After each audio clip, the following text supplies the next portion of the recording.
Hi, everyone. Welcome to Dean's Chat, where we discuss all things podiatric medicine. My name is Dr. Jeffrey Jensen, the Dean at the Arizona College of Podiatric Medicine, and I'm your host for the show.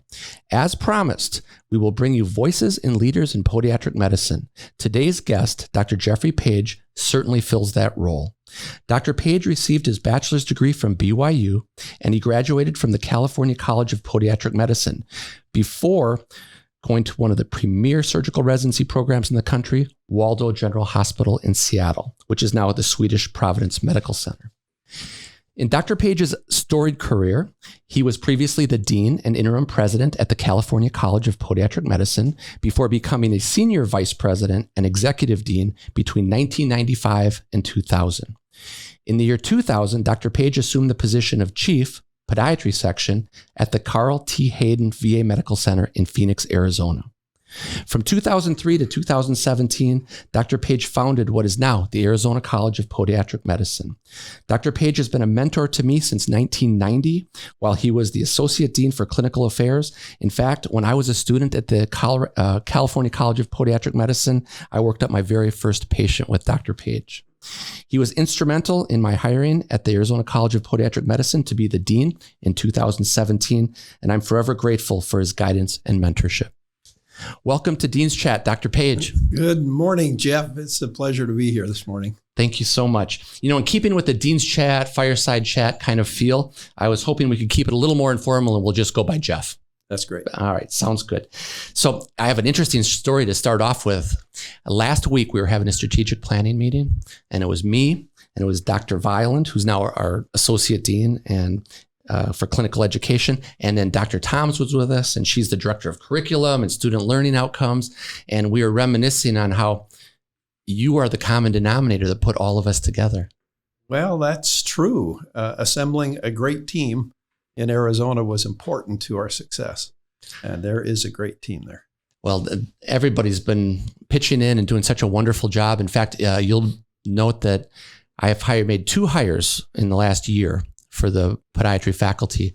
And there were 2 students that you recruited into this school, Dr.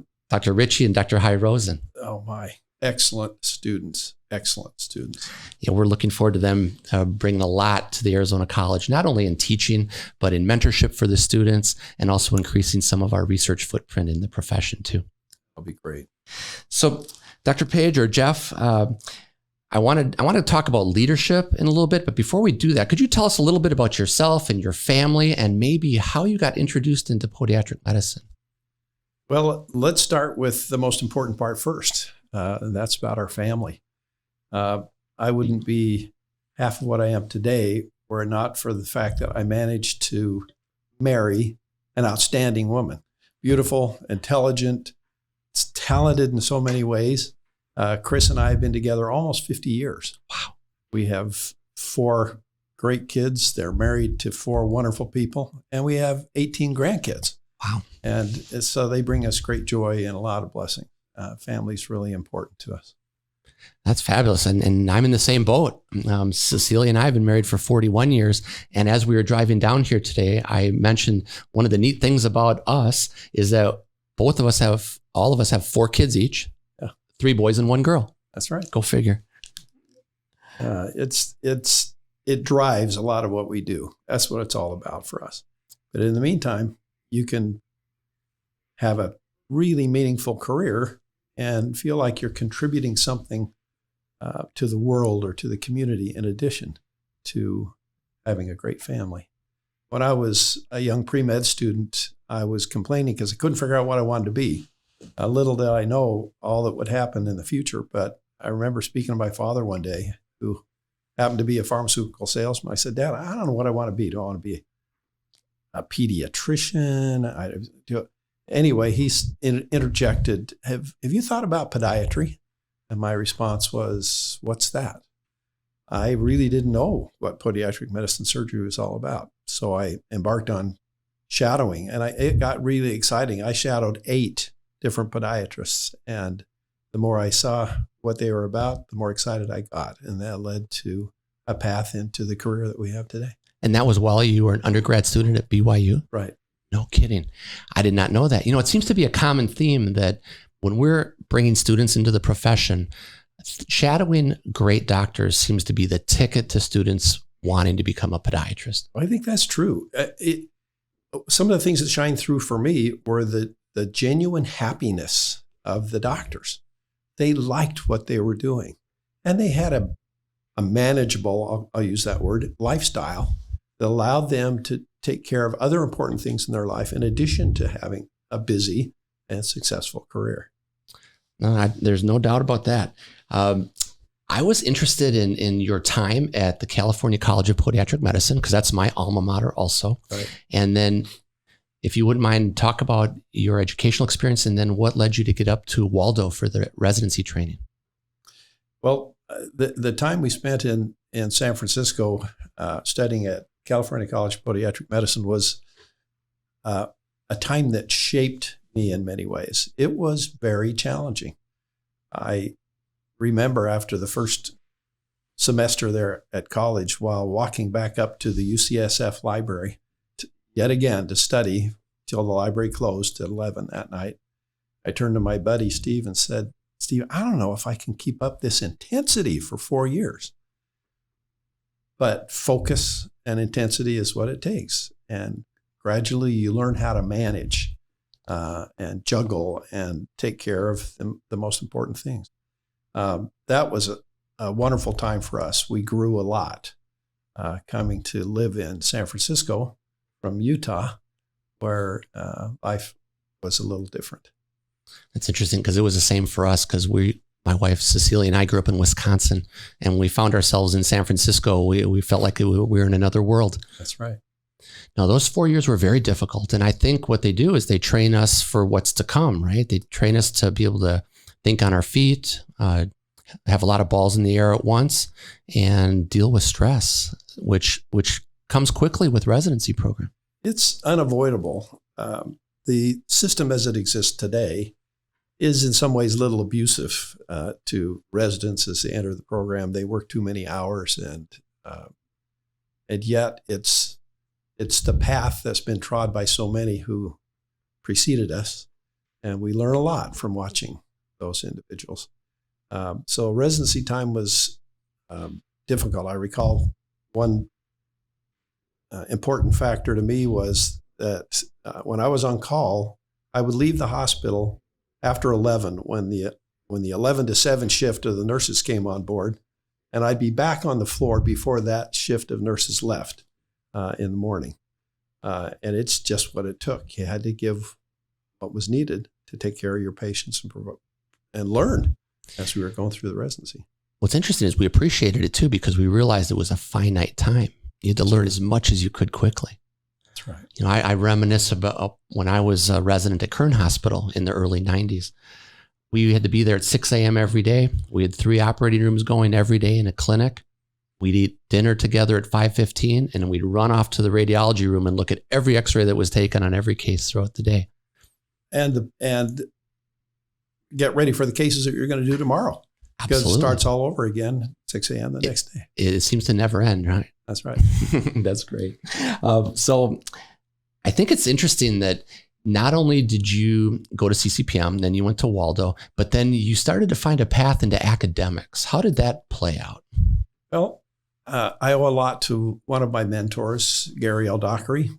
I'll call him Doc, Right. Dockery, who demonstrated to me that it was possible in private practice to have your fingers in a lot of different areas. You could be an academic, be involved in teaching, be involved in research, be involved with nonprofit service to the profession or to the community. And that I've held dear for my entire professional career, being able to be of service both to the profession and to the community at large. And after those years in Seattle, as I was nearing the end of the residency, I wrote down a set of goals, 5-year goals, where I wanted to be in 10 years. These were professional goals. And one of those prime goals was to become a teacher. I don't know if the word professor entered my head, but I wanted to be more engaged in teaching. And that started quickly. I took over a residency program in Salt Lake City as soon as I got there into private practice. And was able to mentor the residents and help them with their research and so on. And that the research that I started as a student, continued as a resident, was able to be continued even in private practice, get involved in the profession and various leadership roles and so on. And it's so fulfilling. It's so rewarding. I found that you could, in some ways, have your cake and eat it too. But when it started to eat into quality family time, I relinquished some things like leadership roles in the profession. I continued on serving on committees and with different organizations for the profession, but gave up some of that so I could have better time at home with the wife and kids. Well, you can kind of start to do everything then. So you were training residents. You obviously had teaching in your blood. How did you end up at the California College? Well, I heard about an opening. The APMA National Convention was in Salt Lake City in the mid-'80s, and I was in charge of the scientific program. And so I rubbed shoulders with then president of CCPM, Dick Lanham, and he said, we have an opening. Would you be interested? And I said, no, not really. My practice is just really hitting its stride and things are going good. And he said, well, you ought to think about coming on down. And I after a day or two to think about it, I said, oh, well, what could hurt? I'll go down and see what's available. That's always dangerous. Yeah, it is true. And Kris looked at me like, you're not serious, are you? I said, well, let me just take a look. So, well, things are going so good right now. Well, I just want to see. I always wanted to teach, So I went to San Francisco and interviewed and chatted with a lot of the folks that I knew so well I wasn't that far divorced from time there as a student. And I got excited about the possibilities. And I'll never forget coming home late that night after my visit to San Francisco. And I'm excitedly relating all this stuff to Kris. And pretty soon I realized that she wasn't responding. She was sound asleep. It wasn't until the next day that I finally got to tell her that this seemed really exciting to me. And so I proposed this to the family, and I must tell you that the first family council we had about this, we took a vote, and the vote was 5-1 against moving from Utah to California. Oh my! But I pulled a few favors, and we ultimately made the move, and it was great for our kids too. Wow! They resisted somewhat, but they developed wonderful friends. Because of the diversity and the dynamic community that is Northern California. It was a really good experience for them. I'll divert for just a second. We have a very similar path because I was in practice in Denver in 2010, and on a lark and on some advice of friends, I put in to become or try to be the dean at Barry University, kind of just to see where I fit in. And then when they offered me the position, we gathered the kids in the front room and had a vote also. My oldest was ready to go to college. My second oldest said, I'll go play soccer in South Florida. And the two little ones looked at Celia. And then Celia said, let's do it. And next thing you know, you're packing up and moving. Yeah. So what was that like initially when you went to the Bay Area with how old were your kids back then? They're pretty small. Our oldest was 13, I think. And our youngest was 6. Wow. And it was an exciting time. I think it was hardest for Kris. She had such a group of friends back home, as it were, and a lot of family were there. This is a different animal. Living in the Bay Area is a challenge, and it's a costly place to be.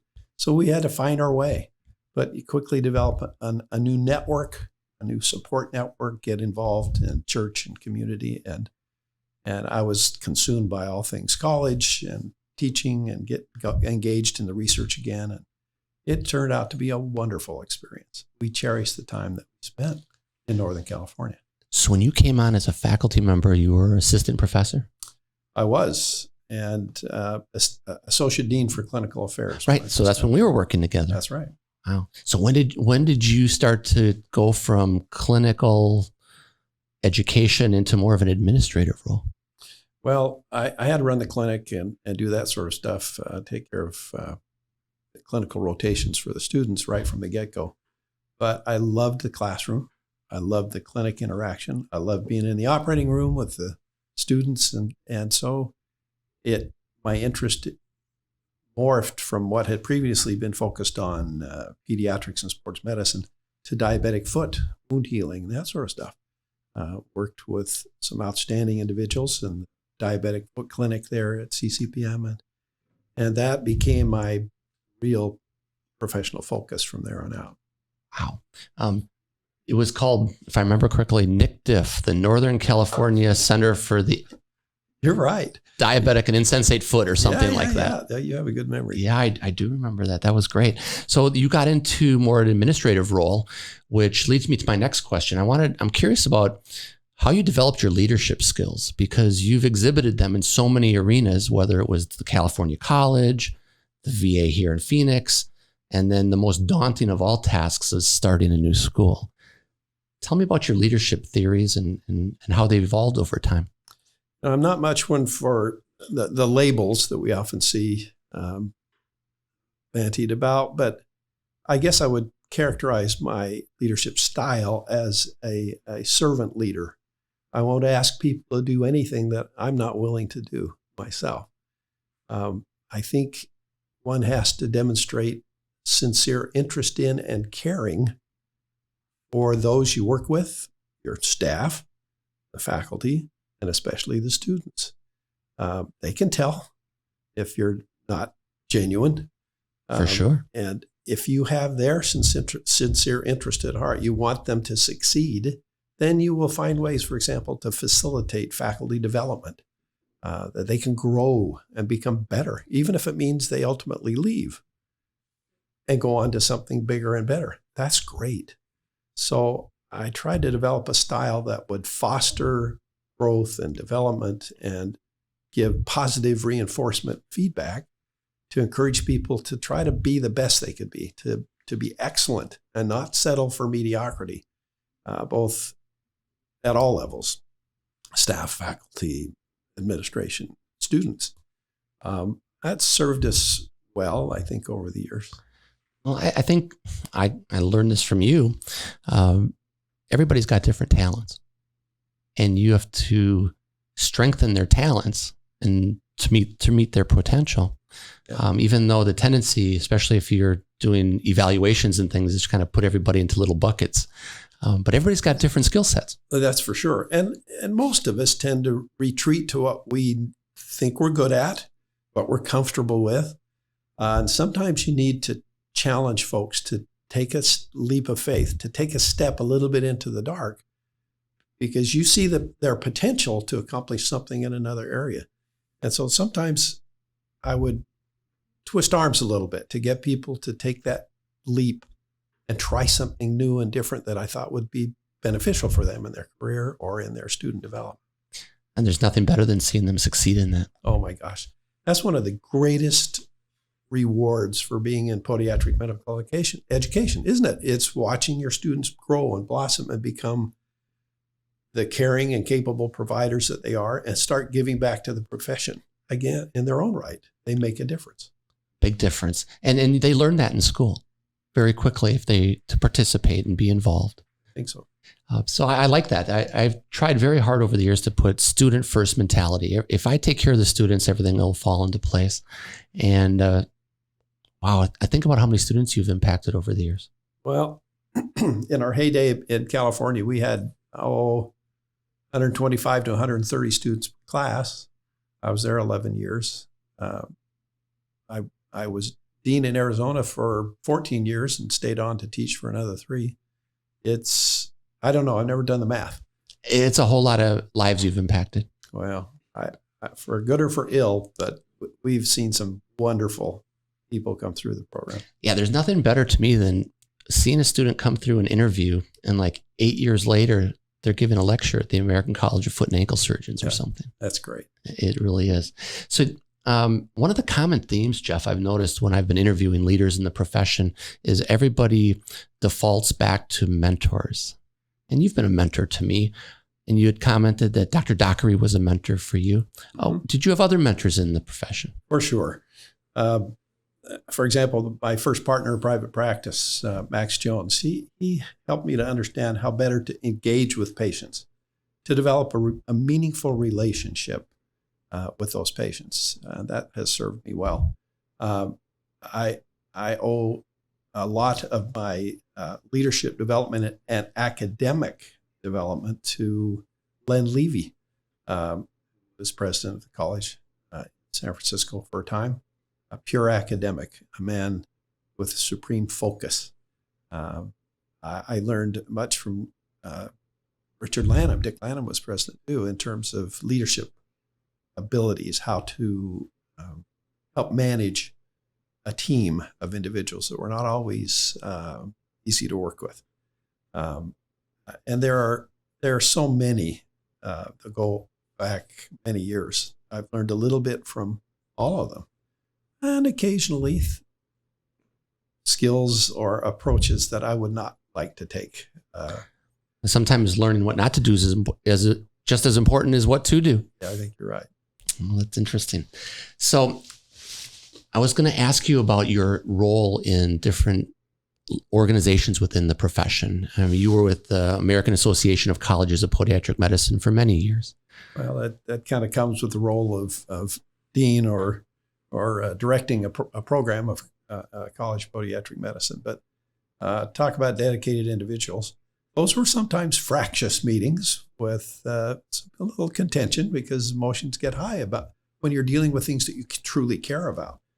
But great individuals trying to make the right changes for the profession over the years.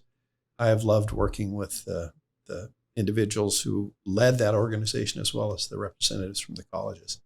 One of those meaningful relationships that developed from AACPM was being a liaison to the NBPME. I was going to bring that up. Thank you. The National Board of Podiatric Medical Examiners. That another good group trying to make the profession better by providing solid exams for our students. And that was a difficult time because we didn't always feel as academicians that the exam was all it needed to be. And so it was an interesting path of trying to, in some ways, be a peacemaker between various organizations. Served on a lot of committees over the years, committees that looked at our overall curriculum in podiatric medical education and other groups that tried to make changes with regard to residency training and the development of new residencies and so on. And that's all been a labor of love. Enjoy that. Some of those challenges are timeless, you know. Well, yeah. When we now have 2 more colleges of podiatric medicine, we're now up to 11. The AACPM really, it's amazing how collaborative everybody's been, how supportive everybody's been. But you're right, when people care about things deeply, there can be a little bit of discussion and discord. And sometimes the role of vice chair or chair is to kind of put everybody back together. That's true. That's for sure. And then the NBPME, same thing. Lots of people wanting the best for the profession. No doubt about it. Yeah, we don't always agree on the path to get there. That's true. That's so true. I wanted to touch on some of your mission work. I just know that your footprint and impact at Midwestern University is felt every day through the efforts you put forth on behalf of the students and the faculty and the interprofessional essence of the Guatemala mission. Could you comment on that a little bit? You bet. I got started early as a student being engaged with the homeless population. Would participate in health fairs and visit clinics and sought for opportunities to continue that as a resident. So up in Seattle, we would go down to a homeless community clinic on a regular basis to help provide care for those that don't have access to good quality care. And in private practice, that became important for me to be able to engage in the community somehow, help to give back and support those that were less fortunate.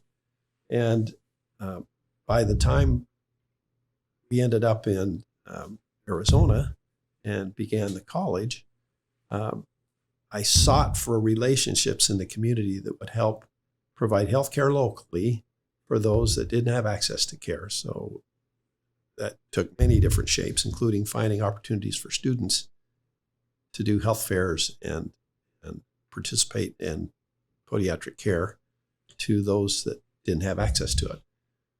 But over the years, I sought for opportunities to engage in international outreach, first in Mexico.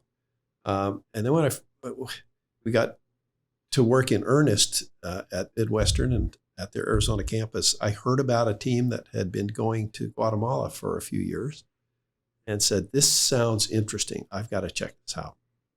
And so I started in 2004 with that group, sponsored by Do Care International, a humanitarian group, but also co-sponsored by the university. This grew into a team of up to 90 that would spend 2 weeks in Guatemala providing care to the poor people there. And it consisted of at least a third students who are in their graduate training. So podiatric medical students in their third or fourth year could join us on the team, along with this large interdisciplinary group of dentists and optometrists and pharmacists and pediatricians, dermatologists, internal medicine, and on and on. We would bring the drugs and meds and surgical tools with us in one suitcase and our clothes in another suitcase. And we did this every year for 2 weeks since 2004. So how many years is that? Well, until COVID. Yeah, right. We had to take a break during COVID, but we went back again this year. Kris has been on many of these missions.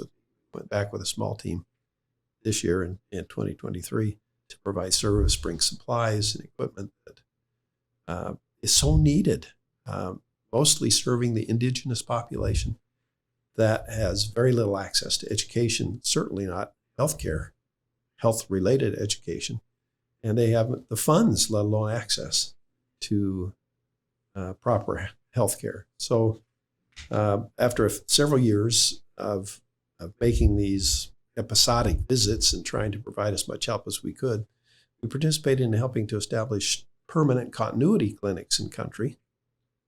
And to help do that, we established a nonprofit foundation called Fuego. Fuego exists to expand aid to populations like those in Guatemala, to extend access to healthcare in those under-resourced areas, and also to support students who want to participate in some type of health-related or public health mission.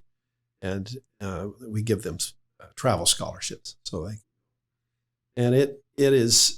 It's a game changer to have those permanent clinics there, because you can refer people that need follow-up for their chronic disease or have really acute emergent problems that need care. We get into that system. So it has been a true labor of love. I have deep feelings for the people. Mostly we've been in Guatemala. We've also served in other areas. And we've sent students all over the world to do their health fairs. But we love those people. And they're so open, warm-hearted, and they're great, great people. So we get out of it more than we give. Oh, that's great. And I know that the faculty and the students that have gone there have always said it's a life-changing experience. Well, you learn to appreciate what you got. When people can be happy with so little, you look at your own life and you say, how spoiled are we? Yep. So true. I've always marveled that since you retired, I've commented to my wife, Celia, that you and Kris are busier in retirement than you were when you were the dean. I don't know about that, but we don't want to rust out. We want to wear out. No. We've been busy. We just returned from full-time service as missionaries for our church, and that was a great experience. Something that we could share together. We worked largely with refugees and homeless and seniors and lonely people and folks that couldn't speak the language and that sort of thing. Sure. Something I forgot to ask you about was the interim between your California College of Podiatric Medicine days and the Arizona academic experience. You were at the VA for a few years. Yeah, what a neat experience. Can you talk about that? Because what a great opportunity to treat our vets. But that's another group I love. Our veterans are wonderful people, and I'm proud of the care provided by the VA for those veterans. You hear some negative things every once in a while, and there's been a scandal or two along the way, but in general, great care is provided to those individuals. And as a podiatry team, we were extremely busy, one of the busiest operations in the entire hospital. We saw lots of patients. We had a large residency program. We did meaningful research, had a busy operating room. We're on call to the emergency room all the time. Podiatry is well represented at the Phoenix VA, Carl T. Hayden VA. And I really enjoyed that experience. I thought that was where I was going to end my career, was at the VA. Now, there is a lot of bureaucracy. There's enough red tape to gag you, as is true at many other institutions. And so you can get a little frustrated if that's your focus. But when you focus on the vets and helping them to get well, it's great. And of course, we have a lot of students and residents to teach. So throw in some research, and I was a happy camper there at the VA. I would still be there if it were not for the fact that Midwestern decided it was time to pull the trigger. Midwestern had been approached 3 times by different colleges of podiatric medicine about a possible merger. Wow. And they looked at themselves and said, well, why should we merge with somebody else? We can just start our own program. And that's when they gave me a call.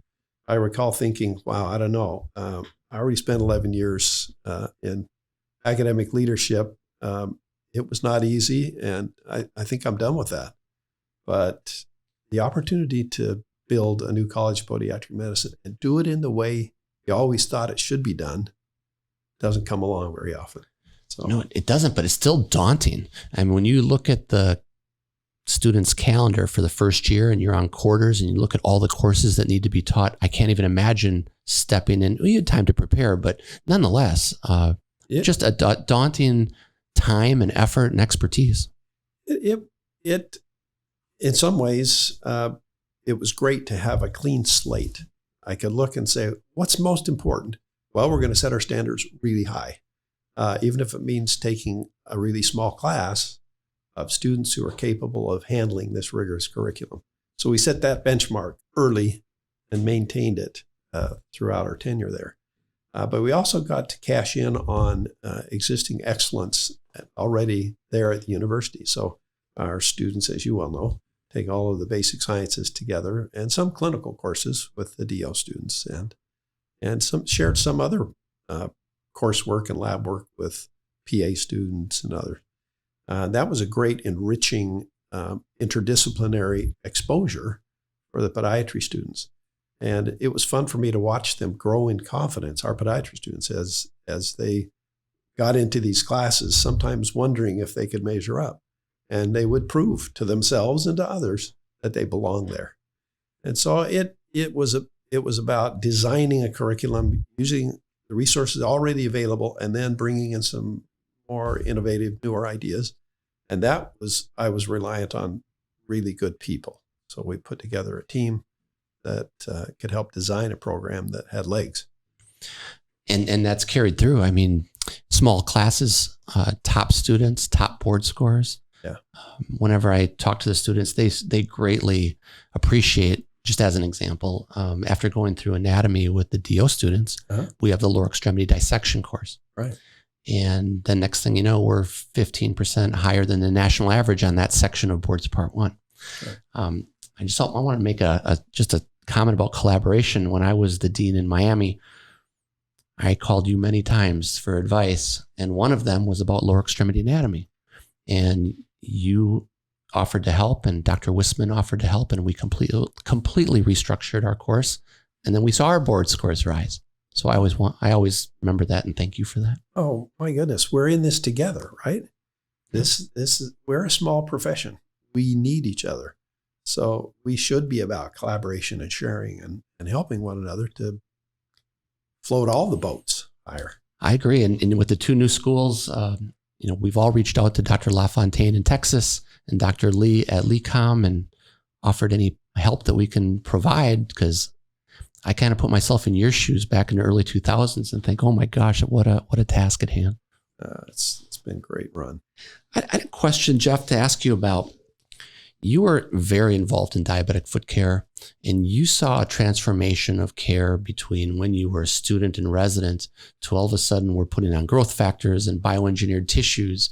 And that was, when I graduated, those were just just coming into play.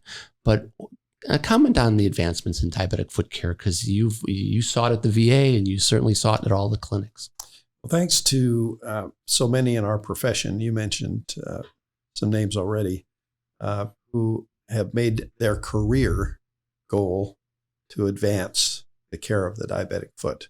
I really think we owe them a lot for stepping up and doing the necessary meaningful research and getting on the speakers platforms and elevating all of our care. But things changed rapidly in a very short period of time as those advanced technologies, I'll call them, became more widely available for all of us to use. We had to learn to understand how to analyze scientific literature. So we knew what was real, what was not real, what was really going to benefit our patients, what was cost effective, what is cost effective. And there have been some ups and downs in that over the years. But holy cow, we based on the work of so many, we know how to screen for high-risk feet, how to help protect those high-risk feet, and when skin breaks down, what to do to help get that skin healed, and do the necessary surgeries, maybe to realign imbalanced feet and so on. We still have the challenge of figuring out how best to spend our money because most of these advanced technologies are not cheap. But there are some terrific things available I never had when I first graduated from my residency. Well, you were also instrumental back in the late 80s when wound care centers started to crop up at hospitals around the country. Yep. And finally it was acknowledged that, yeah, you need a vascular surgeon to reperfuse the foot and you need infectious disease docs, yep, but you really need podiatrists. We belong on the healthcare team. In fact, terrific work demonstrated that diabetic patients who had not been engaged with a podiatrist would have much worse outcomes. And that fact carried us heavily in our battles to expand scope of practice and to gain hospital privileges and all kinds of other things. Sure. Podiatrists are a must-have on your diabetic foot care team. You know, it's funny how small the world is, because when I was a resident, I walked around with Dr. Warren Joseph's little red book on lower extremity infections. I know it well. And he works with us now at the college and he gives the lectures. Also, I walked around in my bag with Dr. Freiberg's book, The High Risk Foot in Diabetes Mellitus. And that was like a Bible for us back in the day. That's right. For education. And those pioneers served us well. But we can't go without mentioning Dave Armstrong's name. I mean, the preeminent diabetic footologist, or whatever you want to call it. He is the man with an unbelievable resume of all the publications that he's produced. And that has not only served our profession well, but foot care around the globe. No question about it. I could tell you David Armstrong stories. Things like when we were residents and we were having an NBA fantasy draft at the hospital, we did it on a blackboard. David Armstrong showed up and pulled out a laptop in 1992 and put it into like the first version of Excel and printed it out for everybody. So he's been ahead of his time forever. That's great. I do recall introducing David at a meeting he spoke at our VA. Andrew Bolt was in attendance, another fabulous diabetic foot care individual. And I remember introducing Dr. Armstrong as not only a legend in his own mind, but a legend in our profession and around the world. I think that's great. He's a good guy. So I'm going to be interviewing David and his daughter Alexandria, who's graduating from our college in May. But I'm not going to be talking to David about the diabetic foot. I'm going to talk about a family in podiatric medicine, because his father, Leo, was a podiatrist, and David. And so Alexandria is third generation. Third generation. Isn't that exciting? It really, really is. Any questions you'd like to ask me? Turn the tables. Well, you bet.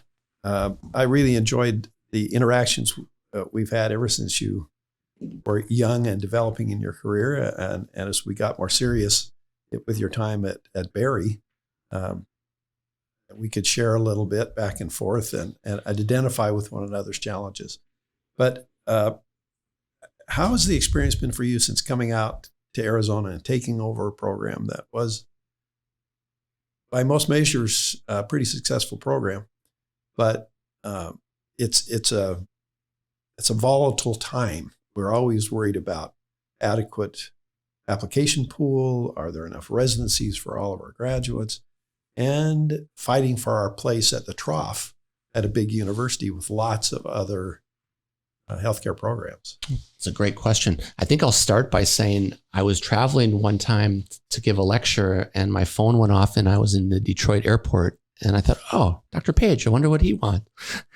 Hello. And then you told me about retirement and that set the stage. Like you said, you never know which phone call is going to change your life, right? That's right. So Celia and I came out and visited and interviewed and Celia said, oh my gosh, it's like a warm Denver. And then I recognized immediately that there was tremendous opportunity with a small class and the support of a very successful university environment that I thought we could continue to keep the train on the tracks, because I was really concerned about that, because I thought, Dr. Page is so incredible and he's put such a great team together and they've done so well. I got to add something. I can't get it derailed, right? So one of my top priorities was to continue recruiting the top students. Mm-hmm. And then one of my priorities was try to become a college away from the College of Health Science to be the Arizona College of Podiatric Medicine. Right. And we had support for that. And that addressed some of the trough issues you discussed, mm-hmm. because all of a sudden I had a little more autonomy in terms of budgeting, in terms of decision making. And that made all of our lives easier within the college. So that was really nice. We've tried very hard to do some fun research. We do student-initiated research grants, and we team up the students with the different faculty who have different expertises. Right. And that's been very successful because we've given out in the last 3 years 54 scholarships for students to do research, which, as you know, when students go to interview for residency programs, if you've got research on your resume, you almost get put in a different stack. Yeah, that makes it different. So our students have benefited from that too. We've made a few curriculum changes, kind of streamlining some things. We went through an accreditation visit. But more than anything, Jeff, the foundation you laid was so phenomenal that I've just been able to do a little bit here, and take the advice of all the great people you had hired previously. Well, I think you're being modest. I also think it's been really impressive what you and Celia have done out of your own personal generosity to help create scholarship funds and access to scholarships for students that are much needed. It's just so costly to go to professional school today. So I thank you for that. Oh, you're welcome. But again, I had mentors to thank for that. I told a story recently of when I was a resident at Kern Hospital. The hospital had tickets to everything, right? Red Wings games, Pistons games. One day I got a call from Dr. Canada on a weekend and I thought, oh my gosh, what did I do wrong, right? And he says, so Jeff, I've got tickets to the Packard Lion game today. You want to go with me? And I looked at Celia and I said, I can go to the Packard game. And she said, oh, go for sure. So this is kind of an interesting story because I was at the game with Dr. Cannett, leader in the profession. I mean, if there ever was one, right? Yep. And because I was feeling kind of, like he was giving me tickets and everything, I said something like, well, I'm happy to buy something for lunch. And he turned to me in his deep voice and he said, your money's not good here. He said, we take care of our residents. And I fully expect someday when you're a leader in this profession that you'll do the same. So those words have never left me. So Celia and I have been very fortunate and we give back wherever we can to help the students and residents. And thank you for bringing that up. It's noted. That's great. Sure. So anyways, we totally love that. I'm trying to think of what else I wanted to touch on here, Jeff.